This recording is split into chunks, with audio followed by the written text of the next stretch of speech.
Hi there, Paul. I'm glad to be back for day 4 of the 2023 Cheltenham Festival. We've had a great festival up to now. A lot of the selections have won, and ones that haven't have ran well. It looks like the ground's obviously deteriorated a little bit in the last couple of days. However, our spirit hasn't, and we're going into day 4 with high confidence.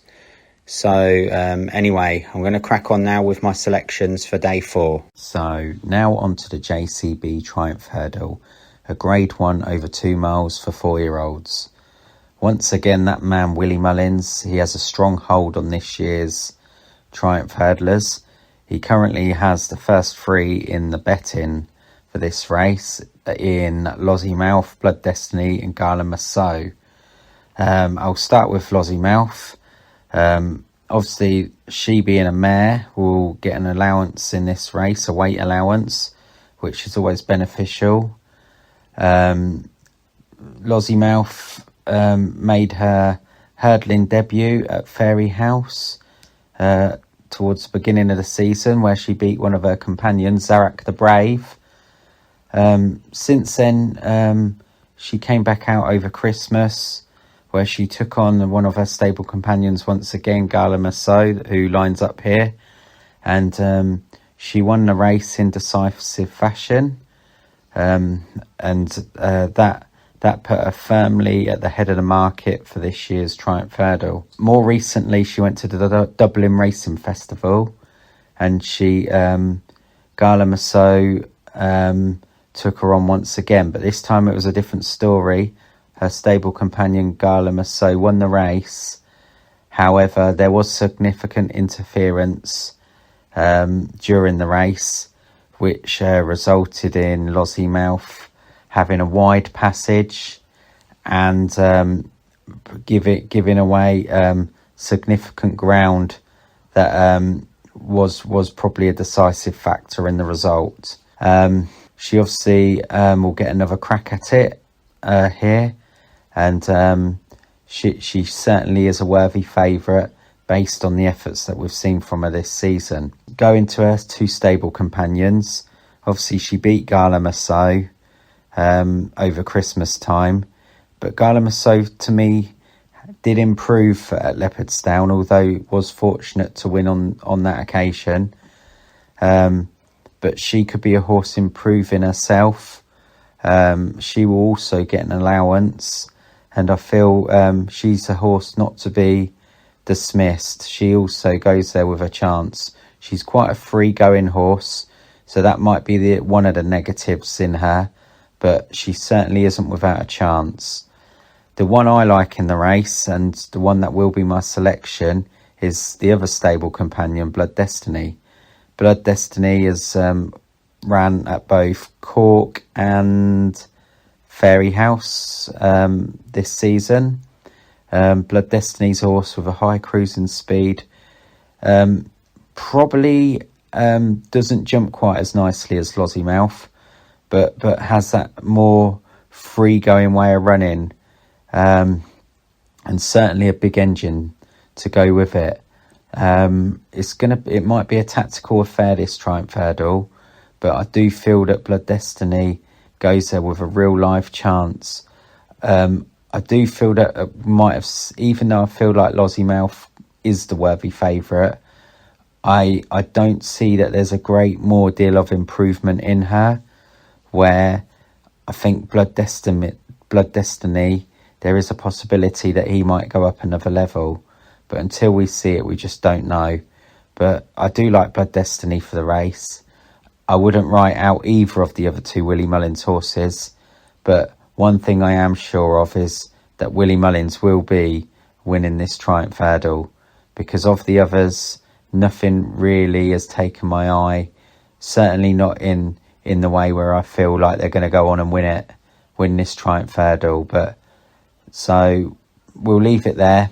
I like Blood Destiny, and I think he's going to be with the one to beat. Obviously, he has to give a bit of weight away to the other 2, but even so, he's my selection. So then, now on to the Albert Bartlett Novices Hurdle, a grade 1 over 3 miles. Horses in this race tend to be horses that are going to be chasers, stay-in chasers of the future, something like the Brown Advisory next season, or even the Stayers Hurdle. I'll just give a brief mention on several of the runners before I give my selection. I do feel this is a hugely competitive race, and I don't have a strong opinion on it, although I do think there's some smart individuals in here. The first I'll mention is a horse that's been recently purchased by JP McManus called Corbett's Cross. Corbett's Cross looks a horse that's stacked with potential. It's been running at shorter trips, but looks to me as if a step up in trip would really benefit him.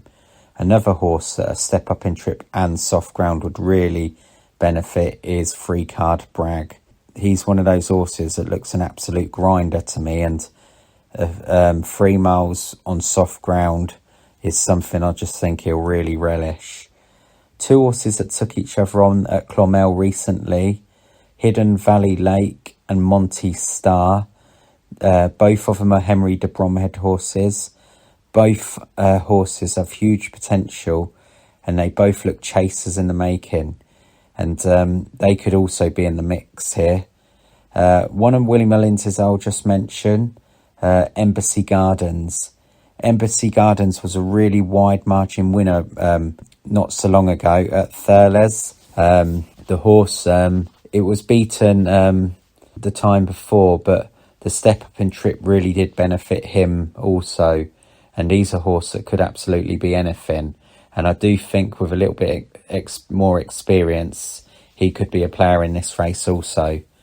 So all in all, I think it's a tough race. I don't have a strong opinion on it, but if I was to give one, I would probably go with Free Card Bragg, just based on 1, I know he'll like the ground.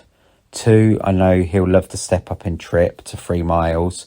And 3, a horse that he's got form closely tied in with ran on quite well to finish 4th in the Supreme Novices Hurdle on Tuesday. That horse was called Inner Pocket. If you look through the form line, Inner Pocket and Free Card Bragg, there's not much between them at a shorter distance earlier on in the season. And I do feel on that occasion, Free Card Bragg, the trip was a little bit on the sharp side for him. So I just think with just, you know, the improvement with the step up in trip and the ground being in his favour, he might be a horse that's bang there at the end in this race. But, you know, as I said before, there's a lot of horses in here that could be anything, and it's anyone's guess on which one's going to come out on top. But I will go for Free Card Bragg anyway. So that's my thoughts on the Albert Bartlett Novices Hurdle. Now on to the Blue Ribbon event, the feature event of the Cheltenham Festival, the Gold Cup. This year's race, to me, has a bit more depth to it than the last couple of years. I'll start off with the favourite, Galloping de Champs, for Willie Mullins and Paul Townend. Galloping de Champs is a horse that I've been a big fan of since day one. He was a good hurdler, or a fair hurdler to say the least, but since he's gone chasing, he's looked a totally different animal. Last season he was massively unlucky in the Turners Novices Chase. He did everything bar win. He obviously lined up against the Henry de Bromhead Bob Ollinger on that occasion, and he jumped fence to fence beautifully, and then at the last he overjumped and crumpled on landing, and that was that. Since then he's come back, and it doesn't appear that mishap has dented his confidence in any way. He's come back, and his jumping has been nice. He's presenting at fences nicely, and he looks like that bit of fizziness has gone out of him since they've stepped him up in trip. Obviously, stepping up in trip, they needed him to settle a bit more. He was a buzzy horse that liked to get on with things, but obviously stepping up in trip, you can't do that in these stay-in races. So they do tend to have settled in very well, from what I can see over the last couple of races.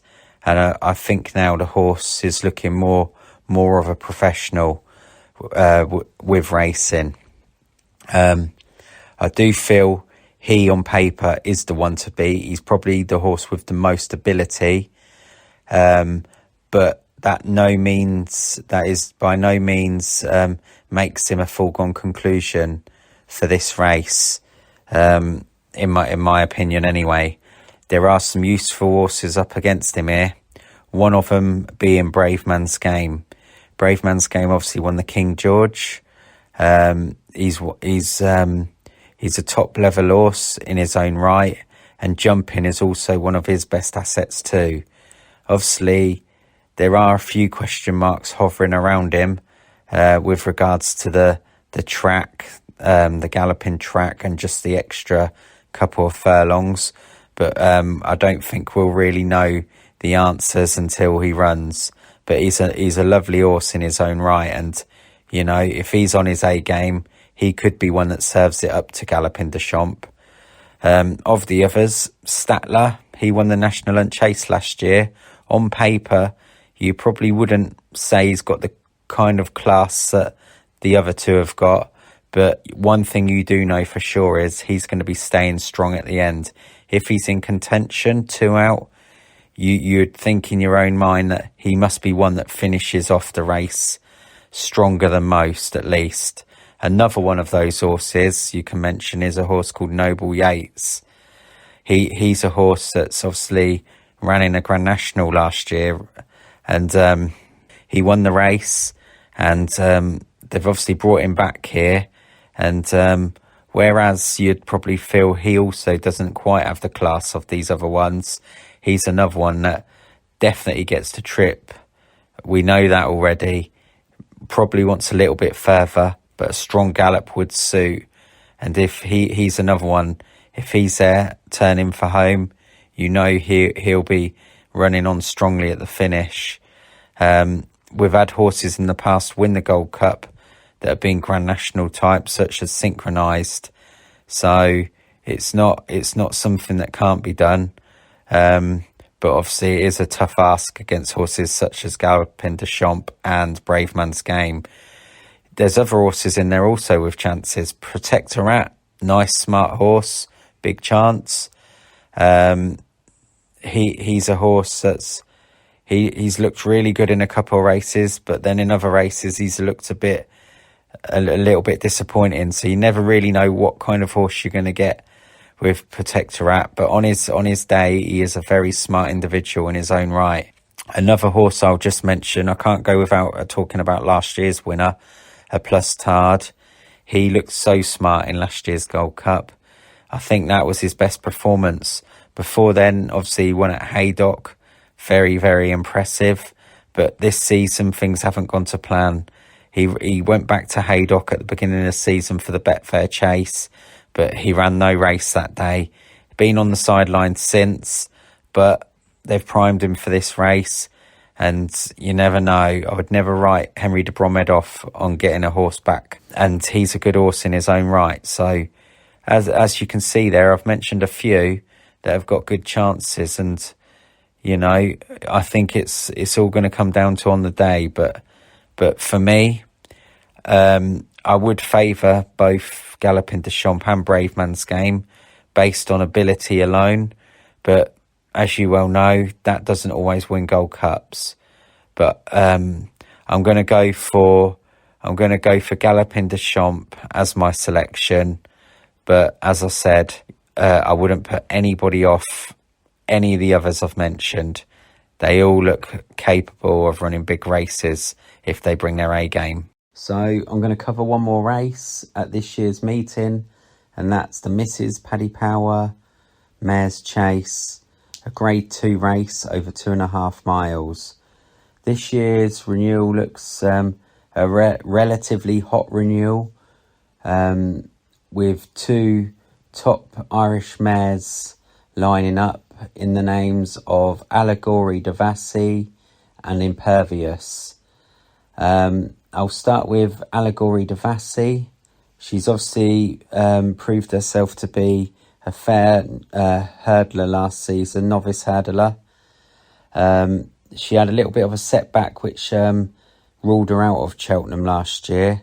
However, this year she has she's managed to make the track, and she's won on both her starts, and now lines up here with which I'd say is a serious chance. The one concern with the mare is she does tend to jump to her right, which obviously on a left-handed track like Cheltenham can be a concern. But with regards to her ability, she is probably the classiest horse in the lineup, and if she can get her jumping together, she's going to take an awful lot of beating. Impervious was recently purchased by JP McManus. Impervious is a horse that seems to have scaled new heights since going chasing. Last time out, she beat a fair yardstick in Journey with Me, who come out and won the other day. Impervious is a horse that jumps probably a little bit sharper than Allegory Devassi, but she might just lack a little bit of Allegory Devassi's ability. But that said, she is a fair horse in her own right, and she definitely goes there with some sort of chance anyway. Of the others, I'd give one mention to Jeremy's Flame. She beat a horse called Zambella at Huntingdon not so long ago, and she would probably be one of the others that you'd probably give an each way shout to. She looks like that she's quite a smart horse in her own right, and if anyone's going to serve it up to the Irish mares, it's going to be that one. So my selection for the race, I'm going to go with Allegory Devassi, although the right-handed jumping does concern me a little bit, but we're gonna just hope on the day that the jumping comes together, and her ability will just overdo that kind of jumping to the right. So yeah, she's my selection for the final race I'm covering at this year's festival, Allegory Devassi. Thank you very much for tuning in. I appreciate it, all the listeners. Thank you. So now it's time to give my selections for day 4. My win selection, I am going to go for Allegory Devassi in the Mare's Chase. And my each way selection is going to be Statler in the Gold Cup. So those are my selections for day 4.